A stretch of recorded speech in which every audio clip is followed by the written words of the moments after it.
and stuff, but, hours to get there. yeah, there's always stuff to do. Yeah, that's great. I think I'm working through that stuff.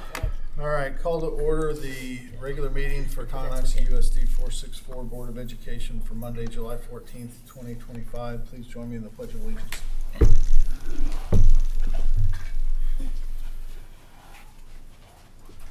I pledge allegiance to the flag of the United States of America and to the republic for which it stands, one nation, under God, indivisible, with liberty and justice for all.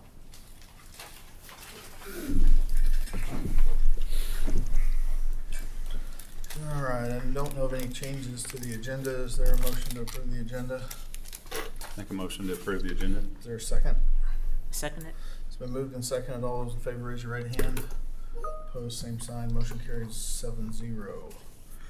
All right, transportation update from Ms. Keatsman. Good evening. You might want to pull the microphone down. Oh, just a- sorry. There you go. I'm here tonight to request the purchase of an air-conditioned 27-passenger plus 3 wheelchair bus. This bus is already on site at Midwest, and the bid includes a camera system and the radio installation. The other bids that I sent you, that's on a spreadsheet if you will, are for newly built buses. 2 of those don't include the camera system, radio installation, and any tariffs that may be incurred. So those things would have to be added. The addition of this bus would allow us to transport 3 wheelchairs at the same time and would help us run our routes more efficiently. And we have more students being transported this year than we've ever had since I've been here. And this bus would also be used for unified sports transportation and field trips as needed to allow students in wheelchairs to ride with their peers. I would add that I think I put this in couple of my Friday reports, but we have 80% state aid reimbursement on bus purchase like this over 5 years. And that's all done through depreciation is what they call it on state. So it makes sense to do this, and I do recommend that it's just like the bus we purchased Yes. last year and have used heavily. It's more or less taking the place of a lot of these minibuses Yes. that we've been using. And so not that we're going to get rid of any of the minibuses, because you want to keep those for flexibility in case Yes, of in case something breakdowns. goes down. Yeah. And then we have the ability to continue transportation without any. Didn't we buy a bus like this? Yeah, a year Yes, ago. exactly. And it gets used Mhm. every day. It's Exactly the used- same. Yeah. Yes, it's used Um, every day and has made it really nice. Also for the field trip aspect, when we can put the students' peers on the bus with them. Before, in the smaller buses, they don't have the capacity for that. So this just makes it. And as Jill mentioned, one of the nice things is they had 6 of these on their lot over at Midwest. So this is the last one. So they're actually holding it for us, waiting on hearing from what we do tonight. If we pass on it, then the only option would be to build one, which would take somewhere 14 months to maybe 15 months to get it delivered. So that's why there's a little bit of urgency here, and I support this. We have it. It'll come out of capital outlay, so we're in good position there. What are you envisioning from a budget perspective on buses for this year? Well, this is so that's a good question. So we have 2 buses that are being delivered Yes. next A week week. from tomorrow. So we're and one of those was through the grant, or both of them Both of those. were through the grant Uh-huh. that she wrote a few months back. Yes. And so they were almost like $25,000 to $28,000, depending on Yes. that we got for both of those. So I think a lot of it will depend. Our transportation fleet for regular buses is in good shape.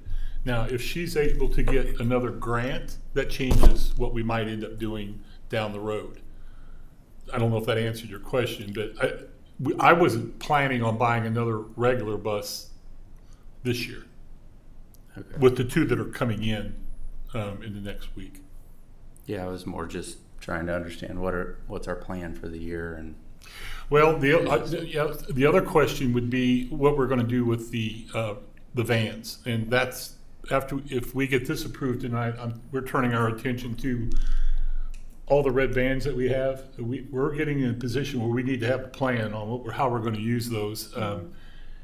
Jill did come up with a high-level plan that we're not even really going to present tonight, but it's a 14. Is it a 14 passenger? No. These are the vans that you have to modify in order for us to drive them. Yes, so they no longer make the 10 passenger. That's what's approved through the state to haul, transport students. We can't use 12 and 15 passengers.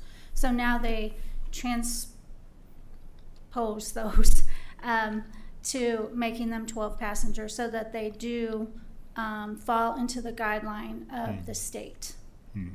So that's why we haven't been purchasing any of the 10 passenger vans for several years, because when they first did this and they came out with this way that they can modify it, it was like $100,000 for a bus. It has come down quite a bit now because they're, probably part of their manufacturing is a little bit.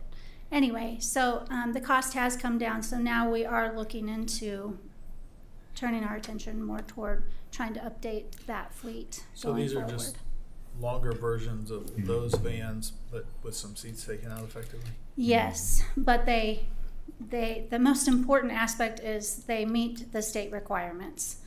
Because if we went out and bought a 12 to 15 passenger and took the seats out, that would not, it would not meet the specifications, and so we wouldn't get it approved through the inspection process. So it's actually, those would be nice, because then, like for golf, who heavily uses our vans, they will actually have more space in the back of the van for their clubs and such. So. And is it something about the van itself, or is it that if you have that many students, you have to have a CDL to drive? I can't say for Well, that. it's for the sure. number. It's the number of students that are in the van, because Yes. as long as it's like white or red, and it stays under the 12, then they don't have to have a CDL. But once you go above that, then what we were always told that it needed to be yellow. And it should. A school bus. A school has bus to be type. yellow and black. But And so- I don't think it has so much to do with the CDL aspect, because you can get a 14 passenger bus and legally not have to have a CDL for it. They're just smaller. But anything above that, you do. So a lot of our vans that we have now they were all purchased within a couple, 3 years of each other, and so we're just it's getting to that point where some of them are getting over 100,000 miles, and they're still pretty good vehicles. That's not the problem. It's just that we have to have a plan Right. moving forward. The only other vehicle besides a van that's probably on our list would be, and we can talk about that during my report, is a special education vehicle, which I've kind of mentioned in my Friday reports, but that's paid for through driver's education funds. Did I say special ed? Yeah, driver's education funds. It's a driver's education vehicle, not a special education vehicle. But we can talk about that a little bit later. So back to the bus that's on the agenda for tonight. It's nice that it's there. Is there anything about that bus that are we settling for anything because it's there, or is it as you would order it if you were going to order one off the lot or off the assembly line? It is what I would order. Okay. For sure. Some of the buses they had were 20. They were a little more seats, but they had 2, and this one has 3. And that's what we're aiming for, just because of the number of wheelchair students are increasing in our district. So. Any other questions for Jill? The only thing I was kind of thinking about is it would be nice when these things come up that I know we've had a spreadsheet in the past that talked about the use of the buses and how Okay. we, like maybe how that fits within the overall perspective of how we plan to kind of phase out some of the buses might be helpful, just in understanding.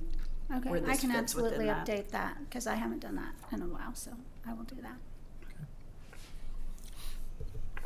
Other questions? All right, we will address that very next item. Thank you. Okay, thank you. Jill. All right, 1.5, Mr. Loomis, summer projects.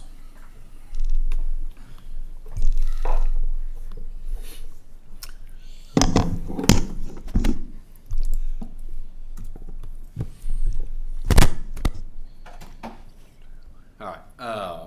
Let's go. Just want to touch on a couple of things real quick before we get into kind of the meat of the presentation. You do have an action item tonight from kind of my world, and that is for air conditioning for the THS Auto Shop. Brought a few different contractors out, kind of talked through how we wanted to tackle that, just based on what we needed out of the space, what we've done in the past, some of the other equipment we've put there, and try to make sure we have a plan that utilized, not only address the issue we have right now, but also that took into account the things we've done in that space in the past with other equipment. And so what you have tonight is a action item to approve a bid for just over $31,000 for basically 2 5-ton splits that'll be ducted into that space, controlled on their own thermostat, and allow us to cool that space as we need to. Certainly some urgency in that we really do need to see that try to get done before the beginning of school, and we can kind of go through that a little later if need be. But that's the action item you have tonight. Kind of step one. I know there'll be some questions potentially about the future of the other shops down there and things like that. And we've kind of dove into some answers. Doing this does not hinder how we would do the CTE wing as a whole. If we were going to condition all 3 spaces, we would just take a similar model to each space, and I can go into some more detail to that if you have any questions, but I think there is a pressing need for this, and so that is your action item for me tonight. So I kind of just want to start with that if there was any questions. I know we've talked about this a couple times, so wonderful.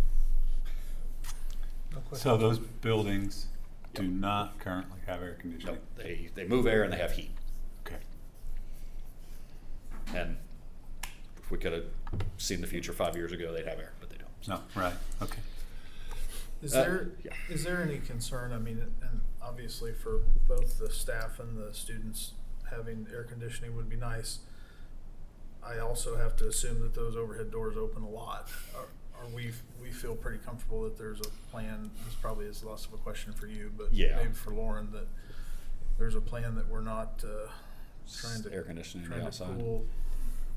Yeah, Yeah, I think there is a understanding with staff that with this request that there's some responsibility on the back end of them to make sure that those doors are not just propped open with those things running. And again, we're really talking about August and September, and then past that, I think. And so they'll be controlled on a wall stat that is dedicated to that space, so the staff in that area will have complete control of the system to turn it on, turn it off, and again, I believe it's probably a Mr. Witt question a little bit, to just the responsibility is going to fall on the staff. So, moving on. I don't want to get into a whole lot of these projects that we've gone over. I just kind of want to touch base on where we're at. The middle school, everything is going really well as far as rooftop units are all on, and they're just making the connections right now. We've got air back in a considerable amount of that building. The roof project is now that the HVAC guys are kind of off the space. The roof project is moving at a pretty good pace, so no issues there. The parking lot at the middle school, elementary school is slated to start next Monday, a 2-day overlay, and then they'll complete that by the end of the week. So nothing real crazy there. You guys have seen the track overlay is done. There's another crew coming to paint the track still, so that project isn't quite complete, but the actual spray of the sealant has been done. And then gym floor, you can pop your head down there for the gym floor in this building. They are moved the bleachers out just today, and they're starting to lay underneath the bleachers. They got most of the floor laid in there, and so that's moving at a pretty reasonable pace. I know there's been some questions about prevention and the future of the same problem. I don't have a great answer for you that tonight. I know Lauren and I have a meeting next week with the city where we have a plan to just kind of talk through that with them. And then I also have 2 plumbing contractors. We basically called and asked for some sort of device we can put in that would alert us or alarm us if, we felt like those floor drains were backing up. There wasn't like a resounding, oh yeah, we can give you this, but I've got some folks working on it. So I don't have a great answer on that tonight, but it is something that we are addressing. Whether it maybe is just like the best they've come up with thus far is like a moisture puck that would go just outside the drain that we could somehow alert, myself or anyone if water was coming back out of those things. But again, all that moving pretty smoothly. So questions on any of those projects or anything there? Nothing. I wish I had something more exciting to report, but I think that's probably a good thing that I don't. I think the alert would be interesting, but if it doesn't actually stop it, I'm not sure. Well, there comes a point where that's kind of where we got to, and our conversations with the plumbers was, this is great if we could get down there within, depending on the flow. I think it's more of a who, not what we can do the next time if it was to ever happen again. All right, to the meat of what we're talking about tonight.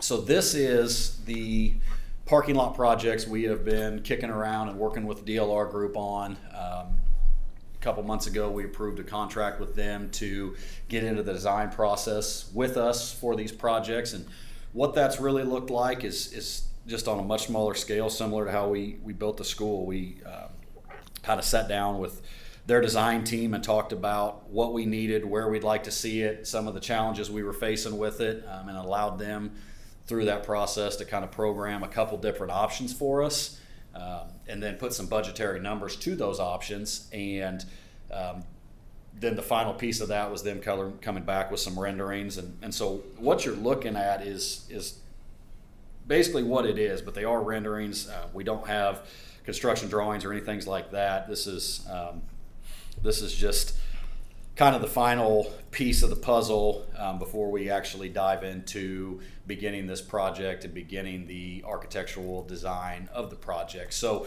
what you're looking at here is kind of what we've settled on as a district. To the west here, this one's pretty straightforward, and I think sometimes the 2 or 3 people I've showed this to are like, it's a lot of trees. I don't know if the trees all have to be there. I think that's more of a showing you what an island would look like there. It's about 250 car spaces.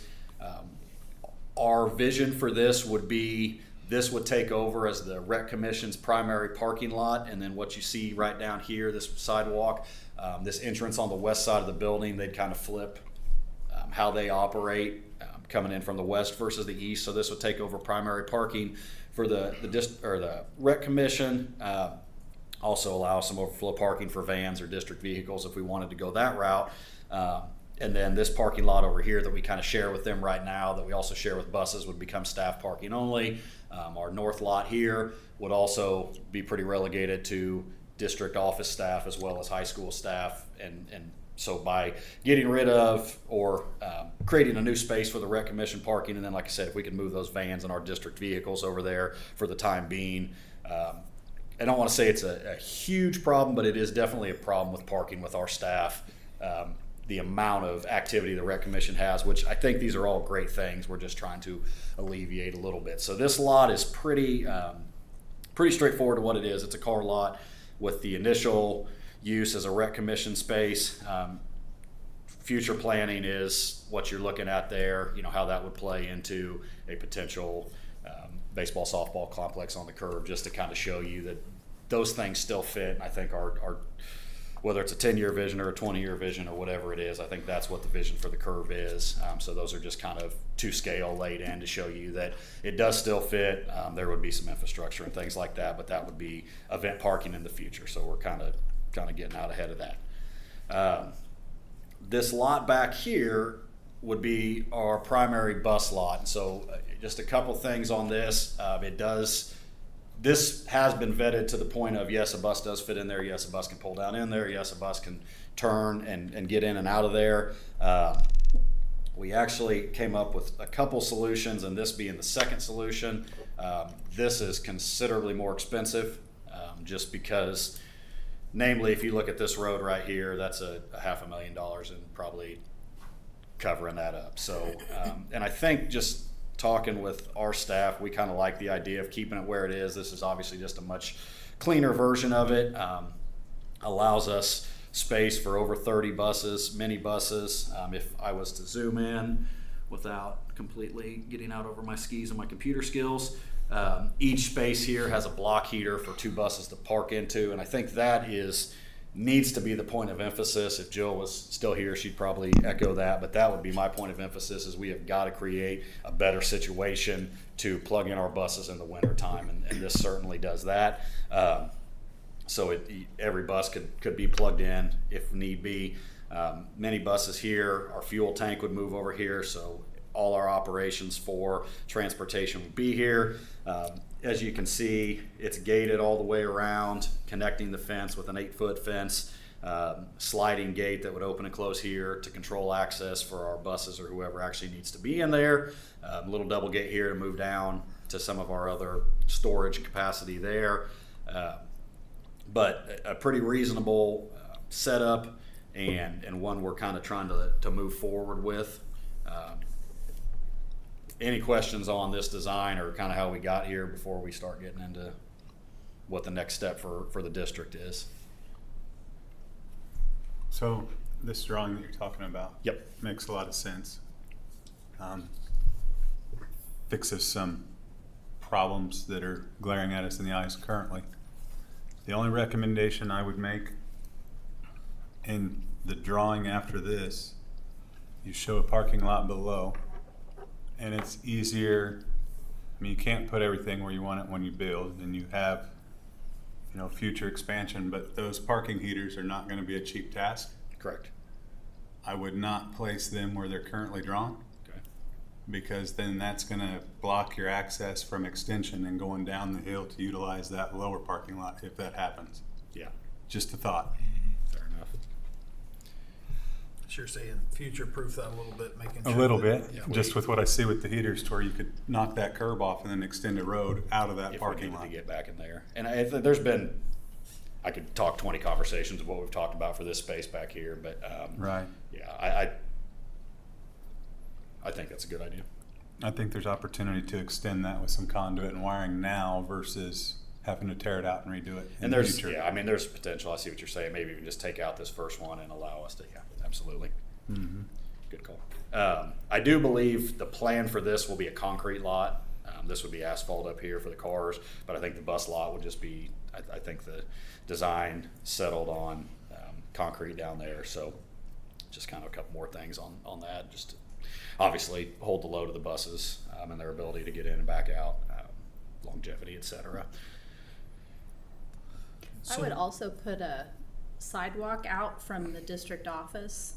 If you park some of your district vehicles there, like say toward the top, you're gonna want a sidewalk that goes to the district office. Hmm. So you're not having to walk on the road. Yeah, right back there. out. Yeah, right Connect there. Yeah. That's good. Oh, yeah. Yep. We could do that. Yeah, makes sense. So the next step here, so what we've done is we've completed our contract with DLR through this phase. And so the next step I think we're talking about tonight is re-engaging DLR to manage the process of getting some actual design drawings, some construction drawings, and then writing the RFP for us to send this out to begin construction. Don't have a cost for that right now because, again, we wanted to make sure we're doing this in the right steps, that we support this vision and that we're ready to move forward with it. We're ready to invest in that process with DLR. So the next step would be to engage them to actually start the bidding process with an RFP and put the drawings together that a construction management could use. I think timeline for all this is pretty relative to, I don't want to say as soon as possible because I don't want it to sound like we're rushing, but I think the sooner we can do this, the better. Obviously, we're going to be at the mercy of weather in the winter, and so it's one of those things. I think if for somehow, some way, it can get done before the winter, great. If it can't, I don't think there's any urgency on our end to ram this down anybody's throat. I think we want to make sure it's done right, but if the weather or it all lined up like it should, sitting in July now, I think it would be September probably before we came back with a selected contractor to do the work. So I think you're going to send out you're going to write the RFP, you're going to send it out, and it would be, things would have to go really well, just all things considered, to have bids in by September board meeting. So we may even be pushing that to October, at which point we're probably talking about spring, summer next year. The only good thing about these projects, extremely uninvasive to our day-to-day operation. So, anything that happens is great. But I think Lauren and I are really just looking for that acknowledgement that we're ready to move forward with this. We're ready to re-engage another contract with DLR and begin the process of selecting somebody to do this work. So I think all that's great. Mm-hmm. And I think you're accurate in what you're saying. But before I get somebody charged up for an RFP, they ought to be able to produce a cost, rough estimate cost for what this is I got that for you. before you sign me up and engage in a commitment to doing this work, because So you might have sticker shock when you get. I'm about to give you sticker shock because I got that. Yeah. So we part of the initial contract was a rough estimate, and basically what it is DLR and Schlegel and Associates looking at this, putting dollars and cents and budgetary number.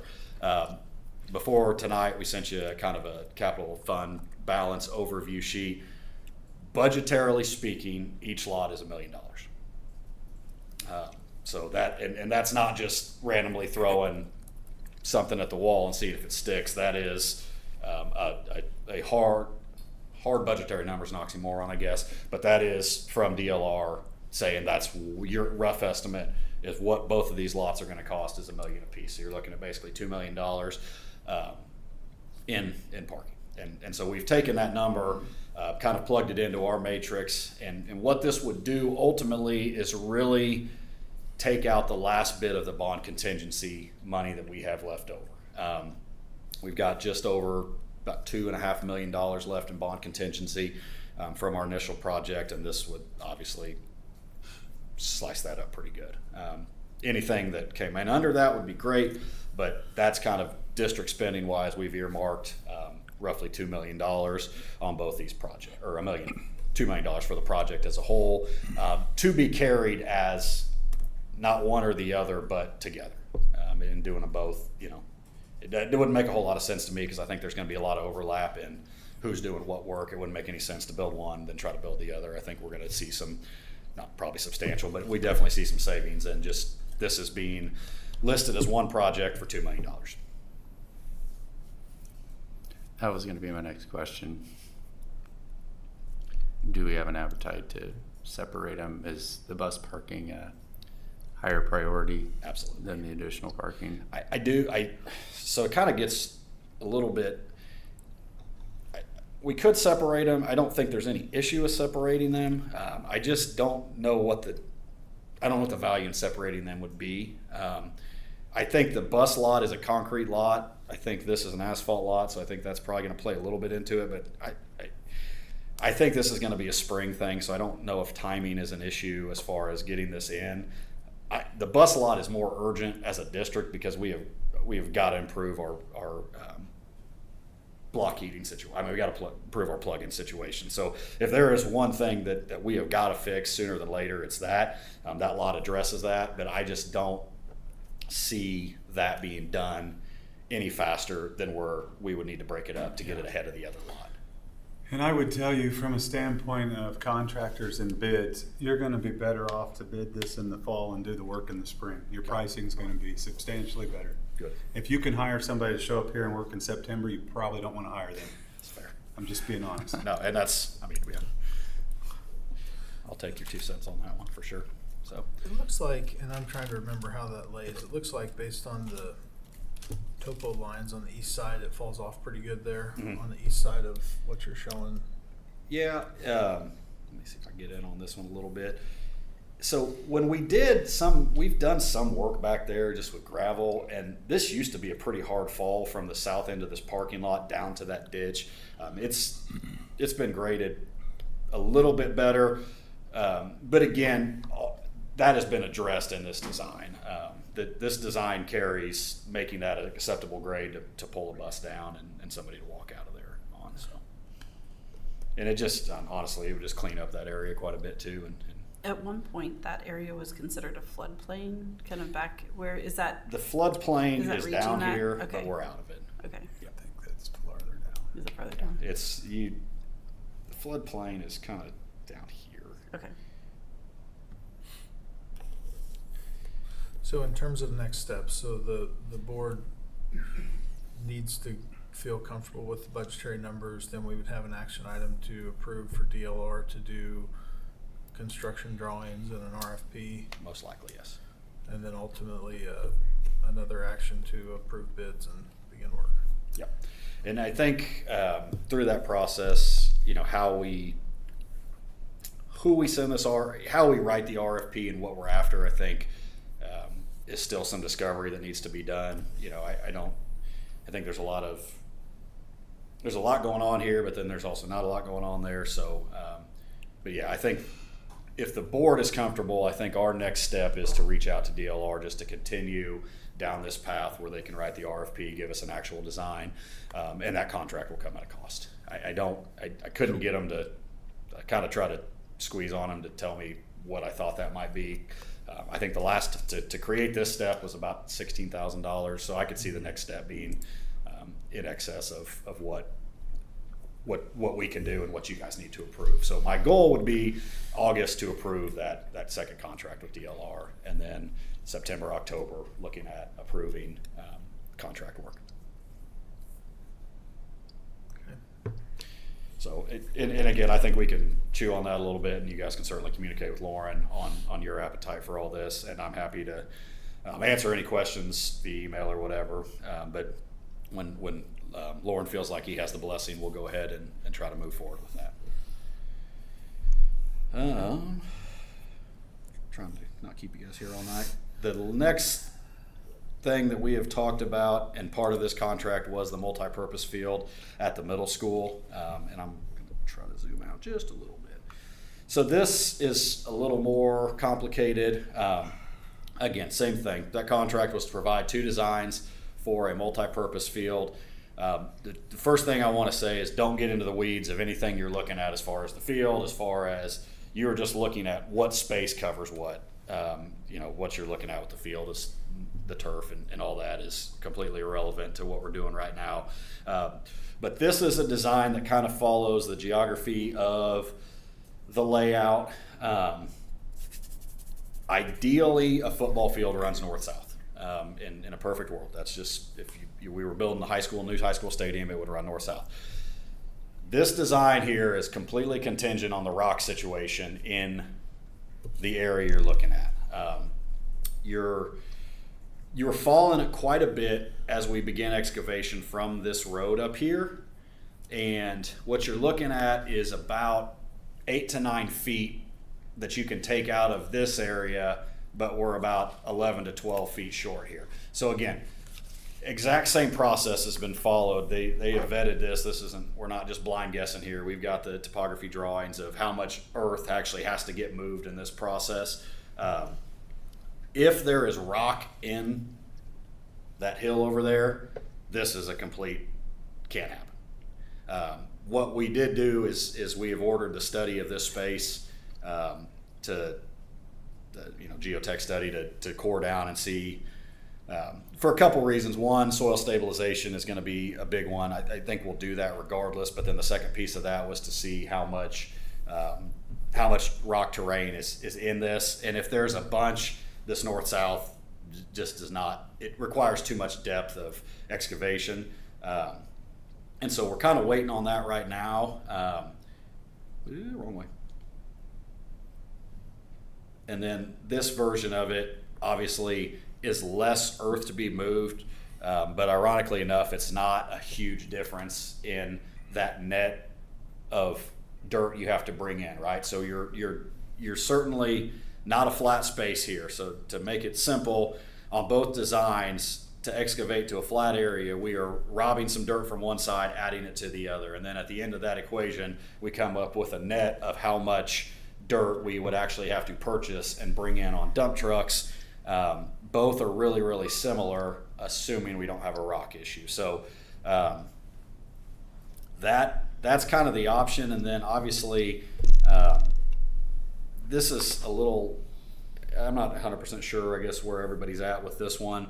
But obviously we need shot and discus rings. The goal here is to create a much better, much safer, much more practical practice setting for our middle school track team, which houses usually over 100 kids. And just to kind of, if you're not up to speed, currently they practice in the parking lot. They run laps in the parking lot. And I could go into all the reasons that's not good. But and then when they do need to use the track space, we walk 100 kids from the middle school down to the high school. So that's kind of how we got to the point of recognizing that this is a district need, which would be why we see shot and disc, because if we're going to practice out here, we obviously need to have the field events available too. And then the jump pits are actually inside there. When you see restrooms, bleachers, I think our initial plan for this is to just get a track and a surface in. Competition-wise, restrooms, storage, we want the plan for the future that whatever we put in could be phased, you know, to put a restroom down the line, to put bleachers down the line. But right now, all our conversations with DLR have been really about, we don't need, you know, you can bring a lawn chair sort of thing and watch games. We're not putting a stadium in this. We're just going to put some bleachers in if need be. There'll be a scoreboard. So if we wanted to have a competition here, we certainly could, but it is not being initially built, I think, in the district's mind of creating a competition setup. I think you'd still play, it's more along the lines of addressing some of those practice needs. So questions and comments here? What's the budgetary? I don't have a great answer on that one right now. 3.6 million probably total. And there's that number I hesitate with sometimes because there's a lot of, we could do this, we could do this, we could do this. But I do think 3.5 million is probably a good number to hold in your head. Just to complete the project completely and check the boxes we need. Like I said, I don't think the plan is to build a bathroom right away. If financially speaking, we feel like it serves us well, we certainly can. And to that point, then this becomes more of a lease purchase item.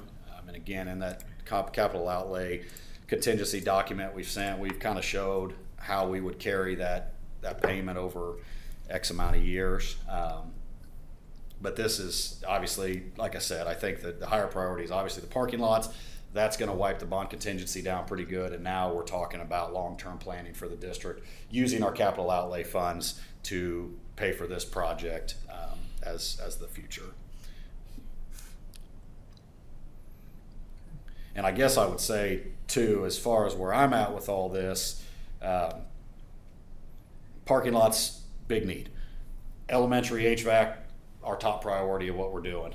We are zoning in very, very close on taking a swing at that next year as well too, kind of under the same plan. We have, in the same model, same funding, we have held a little over $3 million to address the elementary HVAC. Have one more meeting with Trane at the site to let them kind of explain to us why we would do what we do, whether we put rooftops on, whether we put mini splits on, whether we put air handlers or whatever that is. And I just, in general, I think we're very close to coming back with a plan to take on a third of that building potentially next summer. So I know that's kind of where I'm at with this, is we don't want to overextend ourselves and build something like this that we can't afford while we have other issues. But my plan would be very soon to have a plan for the other issues And I don't know if there's, I think it can all be done, but that's not for me to decide, so. Once we have an update from Train, we probably need another special board meeting to talk capital projects. Yeah, that's kind of where this would dive into quite a bit. Like I said, I do think there's quite a bit of need for this. I think it would check a lot of boxes and do a lot of great things for the district. But I know that pretty much when you're talking about this price tag, you're getting hand in hand very much with, okay, what else do we have out there that probably may be more pressing or less pressing? But we have been through all that with, a lot of our contingency planning and things we've done over the last 5 or 6 years.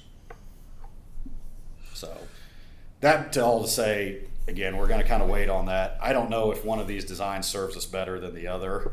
I think it's going to be a preference, but I just kind of want to get them in front of you guys. And again, we may come back and say, hey, we can't go north-south because there's 6 foot of rock that we got to break out. So we would hone in on this, and then the timing and the financial piece. When we come back for the same process of engaging DLR and an RFP and a design, we would have obviously some very solid financial answers on where that's at, but I think we're close, if I'm not mistaken. So just to be clear, then at the August board meeting, we would have the approval of an RFP A contract with DLR to move for forward the parking with the lots, RFP. not for this. Right. We will kind of separate those two projects. So, I think all this is great, and I do too. I understand August, and some of this is time constraint. But with our glaring needs, with HVAC needs at the elementary school, and/or shortfalls, whatever we're going to do there, I think before we get charged up to get somebody on RFPs, we better know what we potentially are spending there. On the RFP? On the Elementary absolutely with the air conditioning. He's talking about the elementary school. Okay, yeah, you're switching back to the TES. Just spending Yeah. money in Yeah, general. Right. I mean, I just don't spend money I don't have. So therefore, I don't want to spend the school's money that we may or may not have to build tracks and parking lots if my building needs HVAC. Is that fair? Yeah, no, that's where we go back to. I think we need to have those conversations internally. I get that and I understand that, but we're asking for an RFP next month, and I'm hearing we don't know what the HVAC situation is going to be. The HVAC's, I mean, we're at a budgetary number of 1.5 million on the first third of that building. But again, I don't have. It's the same. We're same process. I guess we're probably in about the same spot. I mean, it's a budgetary number of about 1.5 that we would take a swing at next summer if all things go like they're supposed to. Obviously, some stuff can happen. And with, I think what Lauren's saying, through some of that process, we could probably explain where that money's at, how we have it. And I know a lot of this is rough and vague right now, but we Yeah. better be close because we're talking about spending a lot of money. Yep. Yep. So let's look for some times after Mitch has the rest of the details on the HVAC. Let's look for some times to do another Sounds good. capital Absolutely. spending meeting. Got it. And then the last thing I got tonight, just while we're spending money, I'm only just showing you this tonight. We're not even remotely in the ballpark, but this has come up, and I'm sure you're going to hear about it. So I want to make sure that we're telling you about it. We're getting some foundation failure at the middle school building currently, and what this is basically like a wing of the building, right? So if you can picture the classrooms right here, on the exterior of the building, we have some support beams holding up the roof. If you look at the floor, a lot of those are starting to fall in consistently over the course of the building. So we're working with a couple foundation companies right now on a plan to address this. Probably going to involve some engineering firm of some sort to just make sure that we have vetted this correctly, because there's going to be a pretty substantial project. Again, throwing a number at it, 200,000. But just kind of want to put it on your radar. So it's one of those things where Lauren's not getting a phone call going, "Hey, I heard the floor at the middle school is falling in." We're aware of it. It's a pretty good sized project, because the foundation settlement is consistent throughout the building. And so it's something I think that obviously we're going to need to address to make sure we're taking care of the stuff we're putting on the roof as it sits right now. So that's probably a summer of 26 as well, but we're kind of holding some of that bond contingency for that as well. So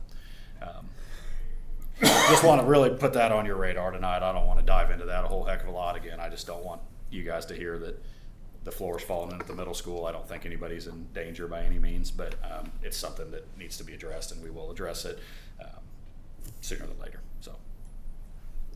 Okay. Any other questions for Mr. Loomis?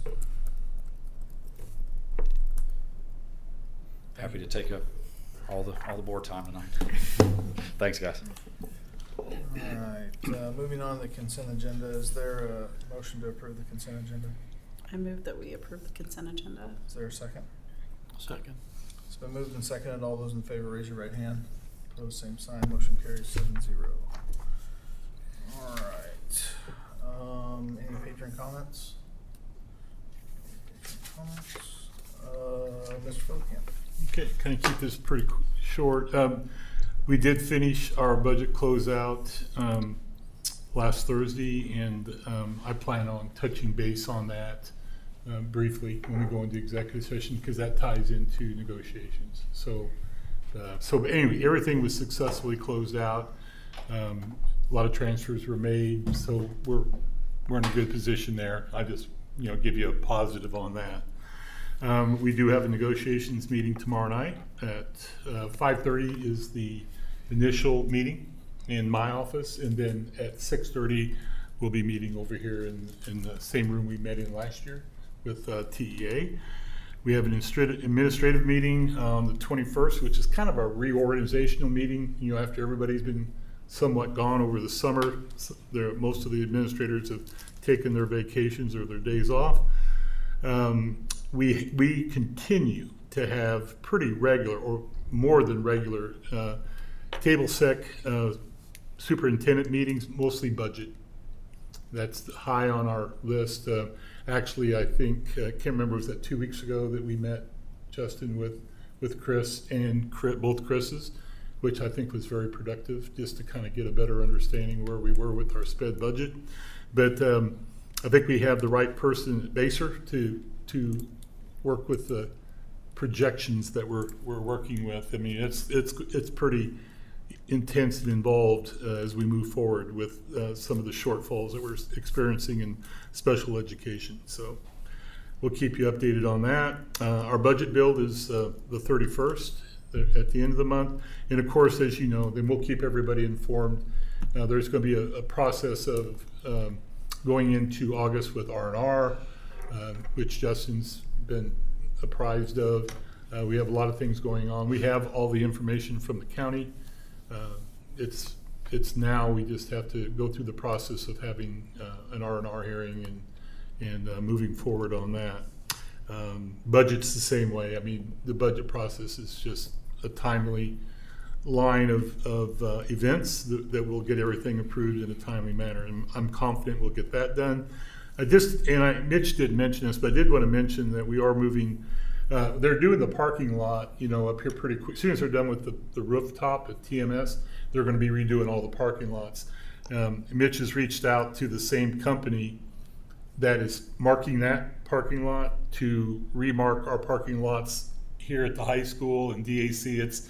They're badly faded. It would be all the crosswalks. I mean, everything would have to be repainted, and so we need to get that done. It started out around $15,000, but now they've lowered it to about $12,500. So it was a positive having the same company do it. And he reached out to 2 or 3 companies, and the company that's doing it up at TMS was the best that we had. So we're going to try to get that all done, and we should have that all done before school. And I just want to put it on your radar. It's not an action item, but I've been visiting with Jill about purchasing a different driver's education vehicle. There's no hurry on this. But the best price I came up with was from, and you might have seen it in my Friday report, from Wiley Chevrolet over in Lawrence. And it's for a is that right? Traverse, which is a medium-sized vehicle. They don't even make really, it's hard to find a full-size vehicle anymore. They're all mid-size or economy. And so this is kind of one that would fit right in the middle. And we have a pretty substantial amount of driver's ed money in our fund line. I think I might have put that in there too, that we need to spend down. So this would be a good way to do that. The driver's ed car would be used in after school, May, all of June for driver's ed. So that vehicle would be used for that, the new vehicle that we would be purchasing. I wasn't planning on trading anything in. We have the 2 Ford Fusions, and one of them, the white one, is it the gray one? Which one is the oldest? The white one has over 100,000 miles. Now it's not breaking down or anything, so we want to keep it just for transporting students locally, and that's what we do with it a lot. It's not on a regular route, but when need be, we do transport students in both the Fords. The gray Impala that kind of sits out front is mainly used by staff and by the administrators. They take that a lot to ball games for ball game coverage. So, and that doesn't mean that wouldn't continue to be done. The Tahoe has been a great vehicle for us. It's got close to 11,000 miles on it already, and so the staff is using it, and it does go on with some of the coaches, like some of the state activities, that we've had, because it does haul a lot of equipment. Went to state track, I know Mr. Harrell, and they uses it quite a bit for his debate team. So they've all been used. So anyway, I'm probably going to come back next month with a better bid from 2 or 3 bids on a vehicle for your approval for a driver's ed vehicle. And that's really all I have. There is one other thing I want to say. I don't know if there's 2 things actually. Did you see that we had one of our students really do well at the state or national trap shooting, and Tony took, and I don't know what the young man's name is. Speak. Bennett. Was it Devin? He was a Bennett. Bennett. Yeah. Placed like 64th out of 490 students. So he really did well, and so Tony is very proud of him. And then also I want to make a note that Mr. Gifford, so Connie O'Brien called me about 3 weeks ago and asked if we would maybe have some of our Tonganoxie choir students sing at the State Board of Education meeting. And let's be honest, trying to get students to do that in July is not the easiest thing in the world, but he put it together. And the students, I think there were about 7 of them, maybe, and they were very, thrilled to do that for the State Board of Education. Heard wonderful comments. There's videos out there on it. Got a lot of compliments. And so, number one, having Mr. Gifford do that during the summer was huge, and then having the students actually, participate. And so it was good. It was a real good look for Tonganoxie. So that's what I have. Thank you. Very good. Tanya. All right.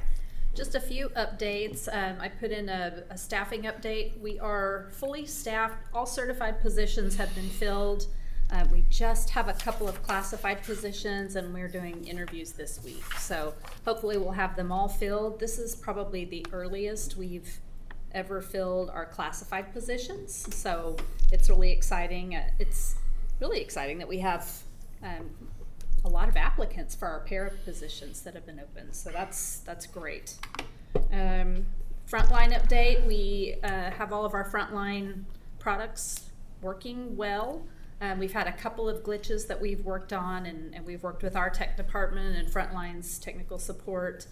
Still working through one of the issues with the background check, and hopefully we'll have that resolved soon. The Skyward SMS to cumulative migration, we've worked on that, and we are at the place in our process right now where we are doing data cleanup in our current systems, and we have to have all of that done before we go to the next step. We should have that done by October, and then we'll get into the training modules. We'll be assigned certain modules that we have to go through. The actual migration day is going to be July 29th of 2026, so we have a full year to prepare for that, and we need every bit of that year. But we've been working with Skyward and continuing to work on data cleanup. So Lauren mentioned negotiations. We have our first negotiations meeting tomorrow, and I think we are ready to roll. And typically that takes us 2 or 3 meetings to reach a tentative agreement. So hopefully we will get to that soon, and we will have everything ready to roll for the 25-26 school year. And as we prepare for our new staff coming in, we had our new certified staff orientation. As I've told you before, we broke those days up. Instead of doing everything in August, we scheduled some days during the summer where folks, new certified staff could come in, get their computers, get their badge, get their key fob, get all of the housekeeping type stuff out of the way so they can really focus on academics when they come in August. That went really well. We've decided we're going to do that with our new classified staff as well. They often don't get a real orientation. They just kind of come in, get into the classrooms as paras or student nutrition or custodial workers, and then they just get going. So we felt like they really needed some training and support to start out, so they can start out on the right foot with us instead of just hitting the ball or hitting the door running. So we are going to do a little bit of a different orientation with them. Theirs just looks a little bit different. We'll give them an introduction to our district's mission and core values. We will obviously go over safety and security protocols. We will train them on clocking in, clocking out, how to submit their absences, and then we'll finalize any paperwork that they may have outstanding with the HR department. We'll also give them their badge and key fob. We'll get them signed into all their district accounts. Those folks don't typically get a computer except for the paras. The paras do get a Chromebook, but the other folks do not get a computer, but they still have, the access, the email access, the online access. So we'll make sure we get them set up and ready to roll. And we're looking forward to that. So that's all I've got for you. Any questions for Tanya? All right, moving into action items. Action item 5.1, approval of additional warrant list items. Is there a motion to approve action item 5.1? Make a motion to approve action item 5.1, approval of additional warrant list. Is there a second? I second it. It's been moved and seconded. All those in favor, raise your right hand. Opposed, same sign. Motion carries 7-0. Action item 5.2, approval of Auto Tech HVAC. Any discussion?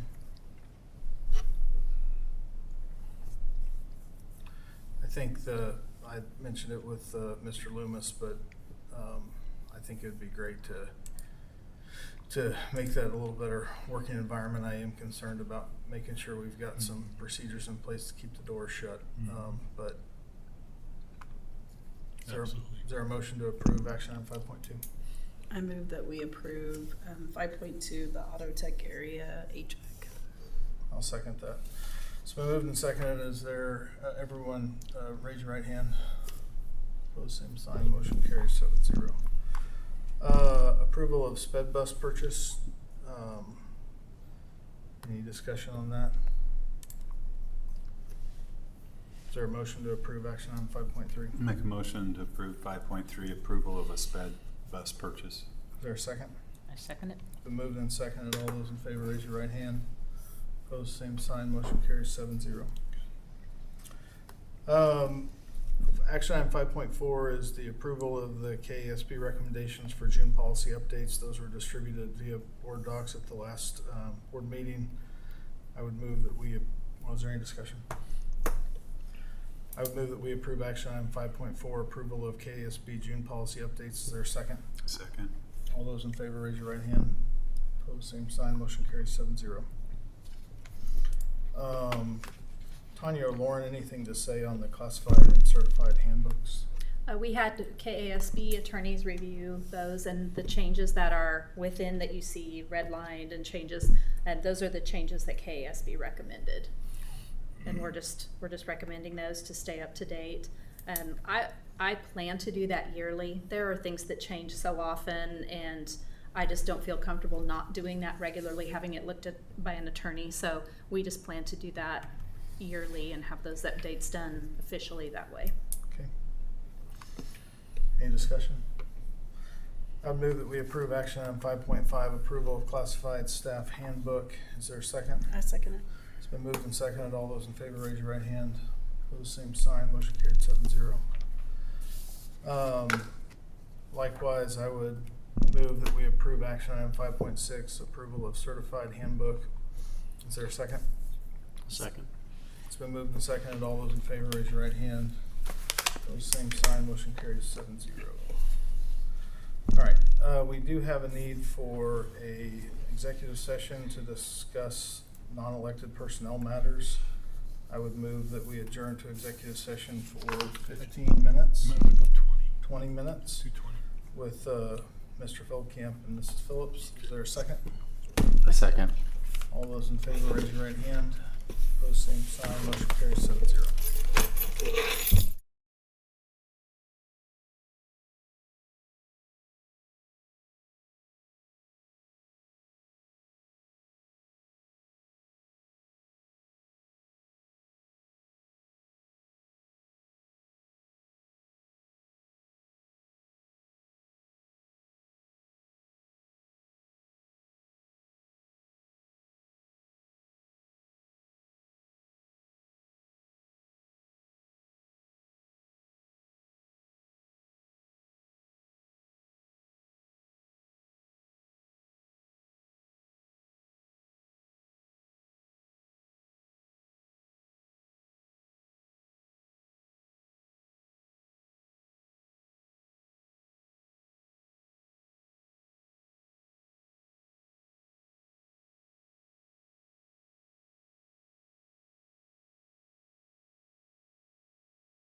call the meeting back to order. There is no action coming out of executive session.